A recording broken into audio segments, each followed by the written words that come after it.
I'm in my hometown of Melrose, Minnesota, population 3,600 people and sister city to Legden, Germany, because many folks here are the proud descendants of German immigrants. Right now, immigration enforcement operations are having a really big impact on this small town. There's a large Hispanic population, immigrant population in these towns, and it's mostly because of the work. There's a lot of work out here, so people immigrate over here for work.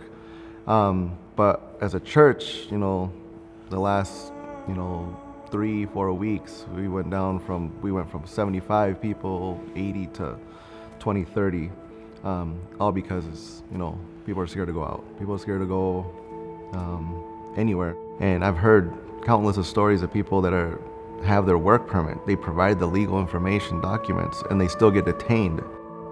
Today was the first time a Homeland Security investigator stopped by asking questions about somebody.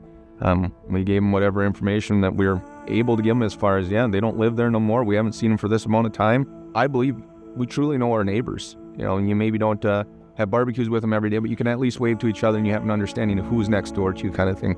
So there's some concern there that truly my neighbor might not be here tomorrow, or they might be having conversation with them that are uncomfortable. And then you have the whole interruption of the community where people trying to get to work or not get to work. What does that look like for the employers here? What does that look like for families then down the road? I know our food shelf has been working really hard. The church has been working really hard to get food to people that normally are showing up, but yet now they're afraid to come out. So simple things like that. Our school system has questions. Thankfully, that's been pretty well protected as far as nobody coming to visit there and those sorts of things that we're aware of. There's that fear, and that's always the concern, is that hopefully nobody lives in that, but I think the reality is that the concern is there. Small towns across Minnesota share very similar stories. People are deeply divided over the issue of immigration, and the ICE activity has created a deep sense of fear, not only of family separations and deportations, but fear of losing your job and losing friends, for voicing your thoughts about what's happening. That is one of the reasons why we're not seeing much in the news media about the impact on small towns. I reached out to a number of people for this story, and only 2 were willing and able to go on camera.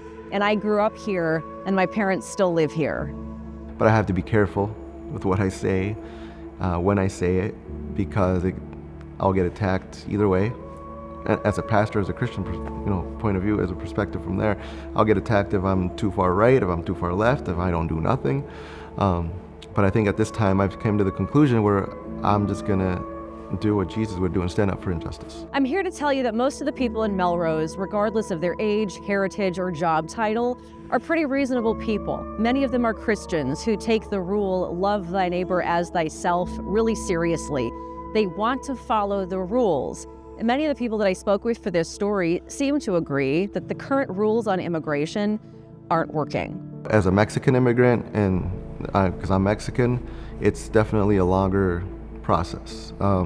Anywhere between, in a good case, it could be 2 years, but for most cases, it's anywhere between 7 to 20 years, to become a legal resident of this country.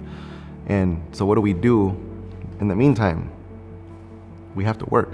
People have to work. They gotta survive, they gotta eat, they gotta pay rent. There's people that are just trying to live their lives, and then there's the other side of things where a lot of these folks understood the consequences when they're coming here without proper documentation or going through the correct steps. So it's, you look at it both ways, that, there's a law that was there that you understood and you broke, but on the backside too, you're here providing for your family and maybe even family back home. You haven't been an issue criminally, so why are we really dropping a hammer on some of these things too?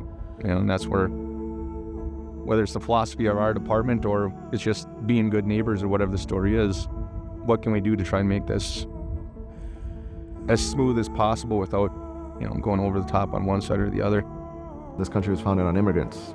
And it was founded on immigrants. People from every nation, tribe, and tongue got together and built this great country, and I think we've seemed to forgot that. I think people need to start, kind of just opening up your heart, open up your mind, and have a conversation with people. Get to know what's going on, get to know what your neighbor's going through. Silence can definitely be a weapon that can hurt people. Yes, you have your opinion, but we have to not stay silent for injustice. We can't stay silent for that. We have to open up our voice, and if it's not opening up your voice, help your neighbor.